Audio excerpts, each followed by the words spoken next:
Hello बच्चों, चलिए प्रश्न को पढ़ते हैं। इसमें लिखा है कि डोरी का तनाव जो है वो 16 न्यूटन है तथा प्रत्येक गुटके का त्वरण 0.5 मीटर पर सेकंड का वर्ग है। तो गुटकों तथा उनके नीचे की सतहों के बीच जो घर्षण गुणांक है बच्चों, उसका मान हमें ज्ञात करना है। अर्थात बच्चों ये म्यू1 और म्यू2 का मान हमें ज्ञात करना है। तो चलिए बच्चों इस प्रश्न की मूल अवधारणा को हम देख लेते हैं। बच्चों इस प्रश्न की मूल अवधारणा में हम देख लेते हैं बच्चों की घर्षण बल क्या होता है बच्चों। तो कोई भी दो सतहों के बीच में जब सापेक्षिक गति होती है तो घर्षण बल उस गति का विरोध करता है। जैसे कि बच्चों ये सतह है और ये वस्तु बच्चों इस सतह पर जब इस सतह के सापेक्ष इस दिशा में गति करने का प्रयास करेगा बच्चों, तो ये सतह जो है इस वस्तु पर उसकी गति के विपरीत दिशा में एक घर्षण बल लगाएगा, जिससे कि सापेक्षिक गति का विरोध हो सके बच्चों। तो ऐसे में इस घर्षण बल का मान बच्चों कितना होगा? ये घर्षण बल का मान होता है बच्चों दोनों सतहों के बीच घर्षण गुणांक गुणे बच्चों अभिलंब बल। अभिलंब बल जो है बच्चों, अगर इस सतह से बच्चों इस वस्तु पर n अभिलंब बल लगाया जा रहा है इस प्रकार से, तो बच्चों ये अभिलंब बल यहाँ पर होता है n। तो यहाँ पर बच्चों इस प्रकार से घर्षण बल लगता है जो कि दो सतहों के बीच की सापेक्षिक गति का विरोध करता है।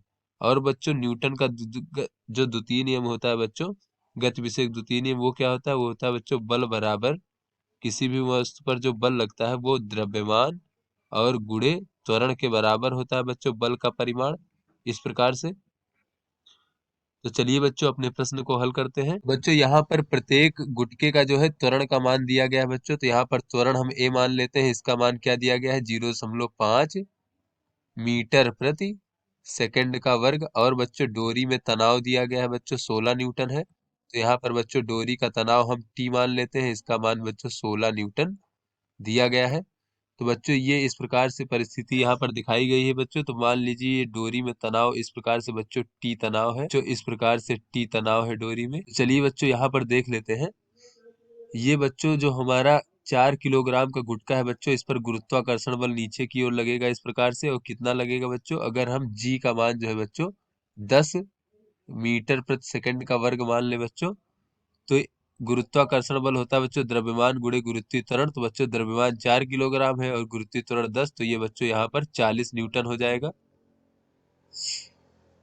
तो बच्चों यहाँ पर जो है इस 40 न्यूटन का जो है इस आनत तल के अनुदिश जो घटक होगा वो कितना होगा देख लेते हैं बच्चों। तो ये कोण बच्चों 30 डिग्री है और ये 90 डिग्री है। तो बच्चों ये कोण हमारा 60 डिग्री होगा। तो बच्चों ये 40 कास 60 डिग्री, तो कास 60 डिग्री का मान बच्चों 1/2 होता है। तो 40 गुणे 1/2 कितना हो जाएगा बच्चों? 20 हो जाएगा। तो बच्चों ये हमारा 20 न्यूटन हो गया, जो इस आनत तल के अनुदिश लगेगा और इस गुटके को बच्चों नीचे की ओर फिसला खिसकाने का प्रयास करेगा बच्चों। तो ऐसे बच्चों ये जब गुटका नीचे की ओर खिसकाने का प्रयास करेगा, तो ये जो आनत तल है बच्चों, ये इस गुटके पर पीछे की ओर एक घर्षण बल लगाएगा बच्चों इस प्रकार से, जो इस गुटके के और आनत तल के बीच के होने वाली बच्चों सतहों के बीच होने वाली सापेक्षिक गति का विरोध करेगा बच्चों। तो ये घर्षण बल F लगेगा। और बच्चों ये F का मान कितना होगा वो देख लेते हैं। उससे पहले ये देख लेते हैं बच्चों कि ये आनत तल जो है इस गुटके पर कितना अभिलंब बल लगाएगा। तो बच्चों ये जो हमारा गुरुत्वाकर्षण बल था, इसका जो है इस आनत तल के अभिलंबवत घटक देखें तो वो कितना हो जाएगा बच्चों? ये हो जाएगा हमारा 40 साइन 60 डिग्री। तो साइन 60 डिग्री का मान बच्चों होता है वर्गमूल 3/2। तो ये हो जाएगा बच्चों 20 वर्गमूल 3 न्यूटन। तो बच्चों ये जो गुटका है ये आनत तल को इतने न्यूटन बल से दबाता है, तो इतने ही न्यूटन बल का एक जो है प्रतिक्रिया बल बच्चों अभिलंब बल N लगेगा बच्चों, जिसका मान कितना हो जाएगा? 20 वर्गमूल 3 न्यूटन, इस प्रकार से बच्चों। तो यहाँ पर ये लगने वाले बच्चों घर्षण बल का मान कितना हो जाएगा? ये हो जाएगा बच्चों हमारा म्यू2। बीच में घर्षण गुणांक बच्चों कितना है दोनों सतहों के बीच? म्यू2 यहाँ पर दिया गया है बच्चों इस प्रकार से। तो म्यू2 गुणे एन, एन का मान बच्चों कितना है? ये है 20 वर्गमूल 3 न्यूटन। तो इस प्रकार से बच्चों यहाँ पर अगर देख ले बच्चों, तो यहाँ पर घर्षण गुणांक का मान म्यू1 दिया गया है और यहाँ पर भी बच्चों गुरुत्वाकर्षण बल इस प्रकार से नीचे की ओर लगेगा। कितना हो जाएगा बच्चों? ये हो जाएगा 20 न्यूटन। और बच्चों फिर इतना ही प्रतिक्रिया बल ऊपर की ओर लगेगा बच्चों 20 न्यूटन। तो बच्चों ये जो है टी तनाव के कारण, ये डोरी में टी तनाव के कारण ये गुटका आगे की ओर फिसलने का प्रयास करेगा। तो ये जो फर्श है बच्चों ये पीछे की ओर इस प्रकार से घर्षण बल लगाएगा और इस घर्षण बल का मान बच्चों कितना हो जाएगा। तो बच्चों इस स्थिति में हम इसे F1 मान लेते हैं, या फिर बच्चों इसे हम F2 मान लेते हैं। चलिए इस घर्षण बल को हम F2 मान लेते हैं यहाँ पर। तो बच्चों ये हमारा F2 इस प्रकार से हो जाएगा, और यहाँ पर लगने वाले घर्षण बल को हम F1 मान लेते हैं। तो F1 का मान बच्चों कितना हो जाएगा, ये हो जाएगा μ1, और बच्चों अभिलंब बल कितना है, वो 20 न्यूटन है। तो इस प्रकार से F1 का मान हो जाएगा। तो बच्चों ऐसे में सभी दोनों ही गुटकों का त्वरण बच्चों कितना है, त्वरण का परिमाण बच्चों A मान लेते हैं। इस प्रकार से इन दोनों ही गुटकों के त्वरण का परिमाण A मान लेते हैं। तो चलिए बच्चों यहाँ पर अगर ये इस पहले वाले गुटके के लिए अगर हम देखें बच्चों, तो आगे की ओर बल लग रहा है बच्चों T, और पीछे की ओर बल लग रहा है बच्चों F1, और ये परिणामी बल कितना हो जाएगा बच्चों, द्रव्यमान गुणे त्वरण के। तो द्रव्यमान 2 किलोग्राम है, त्वरण कितना है बच्चों A, इसे हम समीकरण 1 मान लेते हैं। फिर बच्चों ये 4 किलोग्राम वाले गुटके के लिए देख लेते हैं बच्चों। तो इसमें आगे की ओर बल लग रहा है बच्चों 20 न्यूटन का, और पीछे की ओर कितना लग रहा है बच्चों, पीछे की ओर हमारा T तनाव और F2 जो है ये हमारा घर्षण बल लग रहा है बच्चों। तो इसे माइनस में इस प्रकार से लिख लेंगे। तो आगे की ओर त्वरण A है बच्चों, तो द्रव्यमान गुणे त्वरण कितना हो जाएगा, 4 द्रव्यमान है 4 किलोग्राम और त्वरण A।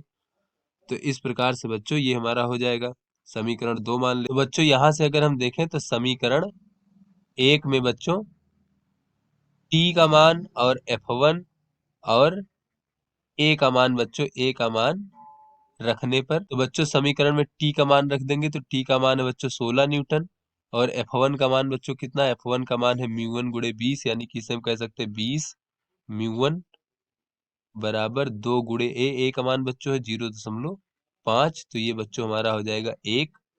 तो इस प्रकार से बच्चों 20 μ1 बराबर हो जाएगा, 20 μ1 बराबर हो जाएगा बच्चों हमारा 15।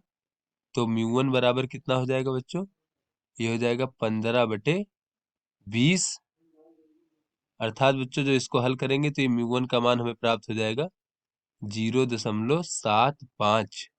तो बच्चों ये हमारा जो है μ1 का मान बच्चों घर्षण गुणांक का मान प्राप्त हो गया। अब चलिए बच्चों μ2 का मान ज्ञात कर लेते हैं। उसके लिए इस समीकरण 2 में सभी का मान रख देंगे बच्चों।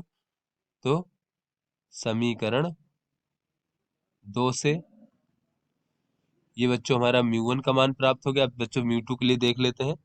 तो बच्चों ये है 20 माइनस टी, यहाँ पर सभी का मान रख देंगे बच्चों।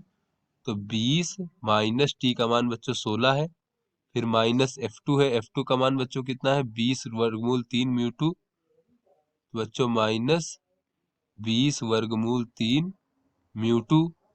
उसके बाद बच्चों है बराबर 4A, A का मान बच्चों 0.5 है, तो 4 गुणे 0.5, तो बच्चों ये हो जाएगा हमारा 2 के बराबर। तो यहाँ से बच्चों ये हो जाएगा 4 माइनस 20 वर्गमूल 3 μ2 बराबर 2। तो बच्चों ये हमारा हो जाएगा 20 वर्गमूल 3 μ2 बराबर 2। तो बच्चों ये μ2 बराबर कितना हो जाएगा, ये हो जाएगा 1/10 वर्गमूल 3।